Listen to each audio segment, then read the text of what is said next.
Former Battlefield developer David Goldfarb, who is famous for working on the likes of Battlefield Bad Company 2 and Battlefield 3, which are fan favorite titles, chimes in to the Battlefield 6 class debate. Quote, Battlefield is a game of choices that matter. This seems to remove that history and water down that significance in favor of you just won't be as good with XYZ, which IMO ain't at the core of the franchise.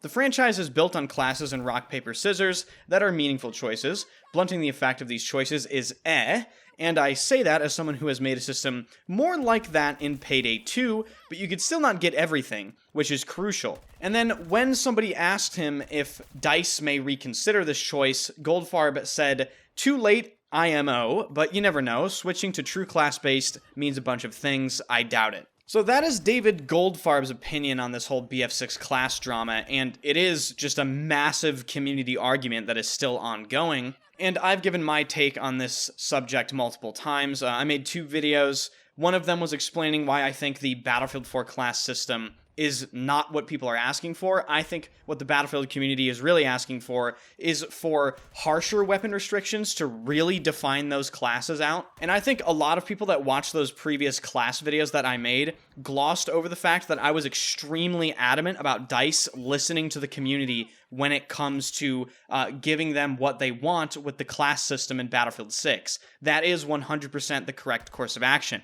So what I'm going to do in this video is I'm going to take all the information that we have so far regarding the Battlefield 6 class system. I'm going to use this information to build out a new Battlefield 6 class system that I believe is far closer to what people are truly asking for. People are aware that gadgets define classes, but they also want weapons to play a role in defining classes. One thing I want to make clear before I start laying this system out is, in my opinion, if you want weapons to play a true defining role in classes, you can't have this system where you have a bunch of different universal weapon categories spanning across every single class in the game. You have to go with a stricter system like the one you found in Battlefield 1 or even Battlefield 3. First, I'm going to explain how I would restrict weapons based on what class you're playing, and then later in the video, I'm going to dive deeper into the gadget section and switch a few things around there, because I think there's some massive problems there. We'll start with the Assault class's weapons. In my opinion, this is pretty straightforward.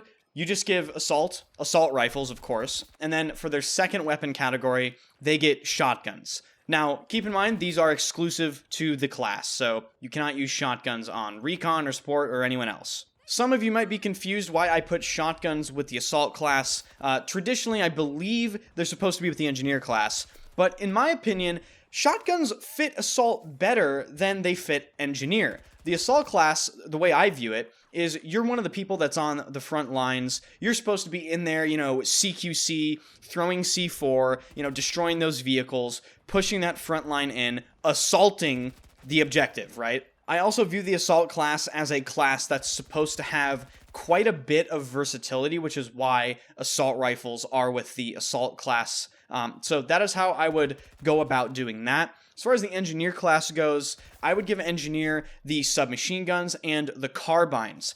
Engineers have traditionally had PDWs in games like Battlefield 4, for instance, and carbines are traditionally balanced to be less range effective, or maybe just less effective overall when compared to their better assault rifle counterparts.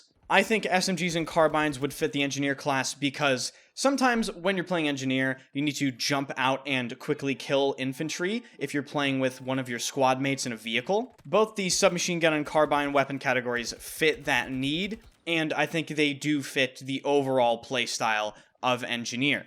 Moving on to support, I would give support, obviously, light machine guns, and I would split off battle rifles from assault rifles, and I would give support light machine guns with battle rifles. Now, what is a battle rifle? According to Wikipedia, a battle rifle is a service rifle chambered to fire a fully powered cartridge. An example of this would be something like the HK-G3. So with that in mind, I would fit in weapons like the Scar Heavy, the, of course, HK-G3, just full power rifles alongside LMGs. Obviously, support has always had light machine guns available. If you remember in Battlefield Bad Company 2, the medic class had access to light machine guns. So with the way Battlefield 6 is going about the support class being medic and support, meaning, the ammo resupply support, they're combining the two classes into one. The light machine guns being available to this class would make a ton of sense. And then with battle rifles, they would obviously be balanced to be slower firing but heavier hitting weapons. And I think that does fit the role of the support character. Kind of really fits that mid-range distance. You're probably going to be losing some gunfights up close to submachine guns and ARs. And one thing that I wanted to point out with light machine guns is just the fact that 2042s felt so bad. I want a return to just better feeling light machine guns in Battlefield 6. I don't think you need sprint out time that is so punishing that it ends up feeling like a bug. I think taking a look at how, let's say, Battlefield 3 or Battlefield 4 balanced light machine guns would be a good starting point for how to balance them in Battlefield 6. And finally, perhaps the most straightforward class ever, the Recon class. You just give Recon snipers and DMRs and call it a day.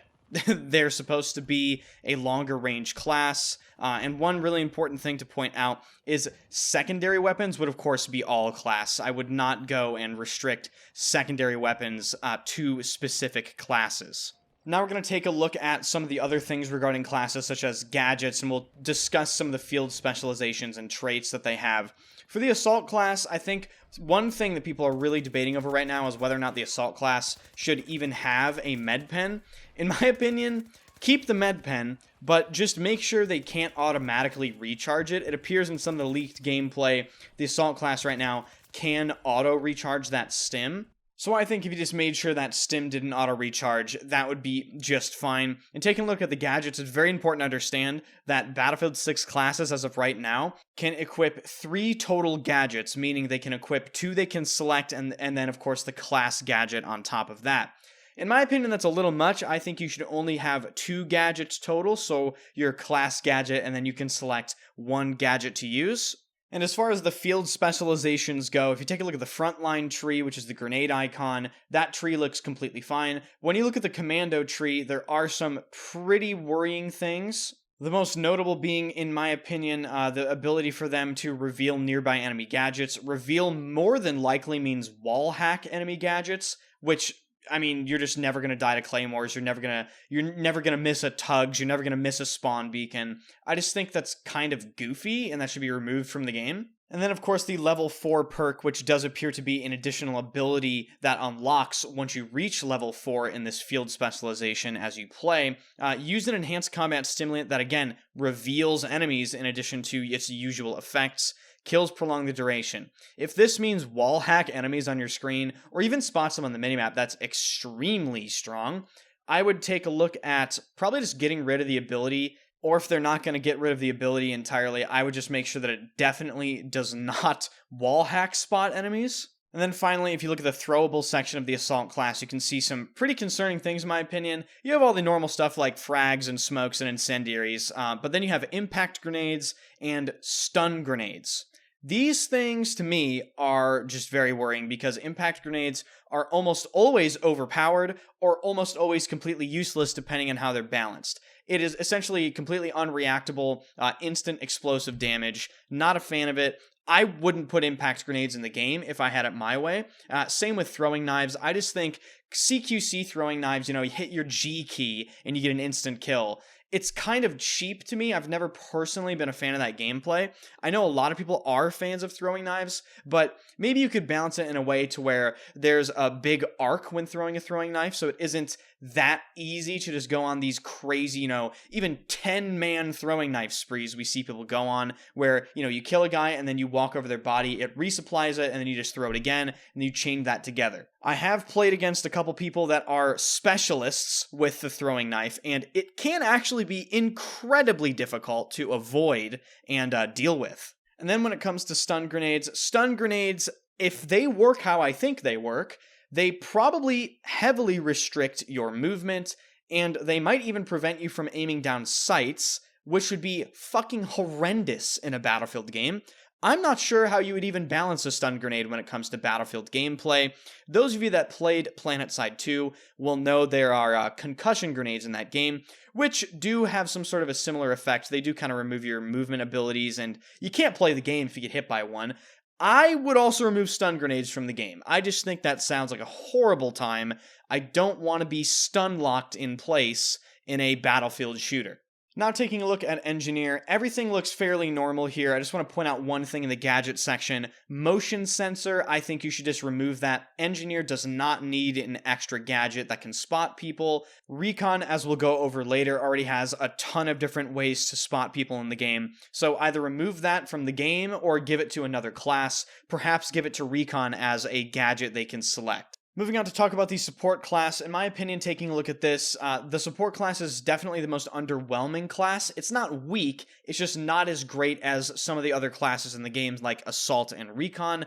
I wouldn't change anything about the support class right now. Now, moving on to Recon, the first thing I want to point out, their class gadget is the Tugs, a super powerful gadget that you had to choose beforehand. I would change their class gadget entirely and move the Tugs into being a selectable gadget for the Recon class. I think guaranteeing the Recon class access to the Tugs as a class gadget is a complete nightmare scenario. They would be spammed everywhere, and I just don't think that's a great idea. Now, what would I replace the Recon's class gadget with? Well, it's kind of hard because Recon has a lot of really strong class gadgets. I think giving every single Recon access to a deploy beacon doesn't make sense. I think giving Recon guaranteed access to C4 doesn't make sense. And I think giving Recon guaranteed access to the Recon drone also doesn't make sense. These are incredibly strong gadgets that, in my opinion, you should have to choose between. And just going based off the information we have on this slide,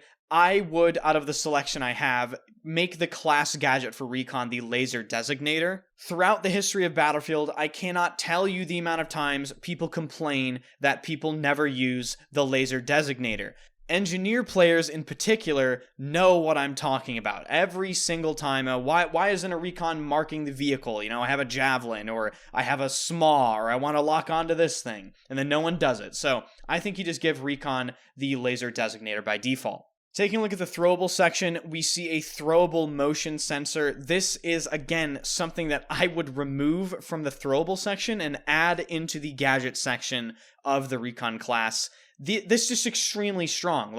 It should be a selectable gadget. You should not be able to select a laser designator, a Tugs, and a throwable motion sensor, or for instance, a laser designator, a spawn beacon, and the throwable motion sensor. I just think it's a lot. And keep in mind, I'm basing these gadget selections off of you only being able to select one gadget on top of your class gadget. If they don't reduce the amount of gadgets from 3 to 2, you could potentially select spawn beacon, C4, Tugs, and a throwable motion sensor. That's literally broken. It's just so much spotting and utility in one kit. And then we move on to the field specializations. Take a look at the intel tree. Right off the bat, the first perk, spot by aiming. How difficult is it to hit Q spot on somebody? Just get rid of that. That is baby ass game design. Just the game playing itself for you. That is not needed. And the second and third perks of the intel tree are incredibly powerful as well. The second perk making it so when you shoot an enemy with a bolt action rifle, they are revealed and heal slower. Number one, there needs to be a range limit on this 100%. This perk should not activate if you are shooting at people that are over 100 meters away, because this just incentivizes you sitting in the back of the map, body shotting somebody, and you get incredible value, and you didn't even kill them. You literally spotted them just by aiming at them, reduced their healing, and you revealed them. All just for looking at them and then body shotting them, not even getting the kill. So I think that perk is just ridiculously overpowered. Then the kill shot perk, this is insane. I don't know if it's overpowered. It's just incredibly effective on top of the other perks. If you headshot somebody with a bolt action rifle, they cannot be revived. That can potentially be incredibly effective depending on how good you are playing the Recon class with the bolt action. Then of course the fourth perk is another ability perk. Call in a mortar support strike. Again, I think in my opinion there should be a range limit on this. You should not be able to snipe 500 meters away and call in a mortar support strike. I think that is fucking absurd, to put it frankly. If you want to call in a mortar support strike, you should be within 100 meters of where you want to call it in from, or else I truly think you're just incentivizing people to sit on the outskirts of the map with a bolt action and get a ton of value for barely doing anything. And then finally, wrapping this video up by taking a look at the Pathfinder field specialization tree for the Recon class. This tree is not as strong as the Intel tree in my opinion, but it's still incredibly strong. Hidden from motion sensors except while sprinting, disguise enemy death markers on their minimap, and reveal enemies that spot you. So this suggests that if you spot a Recon character using the Pathfinder tree, because you spotted them, you are now spotted. That's kind of fucked up. I don't think that should take place. Especially when it's combined with the second perk called Damage Spot. It does exactly what you think it does. If you shoot an enemy, they're spotted. Then the last two perks aren't really that insane. The Silent Movement perk could potentially be really good in CQC, but like I detailed in this video, you might not be in CQC very much if Recon only has snipers and DMRs available to the class. Then, of course, the last perk is the UAV call-in, which presumably is another ability perk that allows you to call in a UAV that probably spots enemies on the minimap. Overall, I do think the biggest problem with the Recon class is just the sheer amount of spotting the class has accessible to it. I'm fully aware that is kind of the purpose of the Recon class, you know, reconnaissance. You want to gather where the enemies are for your teammates, but there's just so much of it available all the time that I think eventually it's just going to be too much once people learn how to play these classes and what the best setups are. But that's going to wrap this video up, guys. Thank you guys so much for watching. If you want to leave your own suggestions for how you would basically construct the Battlefield 6 class system, feel free to write as many paragraphs as you want in the comment section. I'll be taking a look at it. And be sure to hit the like button and subscribe to the channel if you want to follow Battlefield 6 and everything that's going on with that. Thank you guys for watching, and I will see you guys later.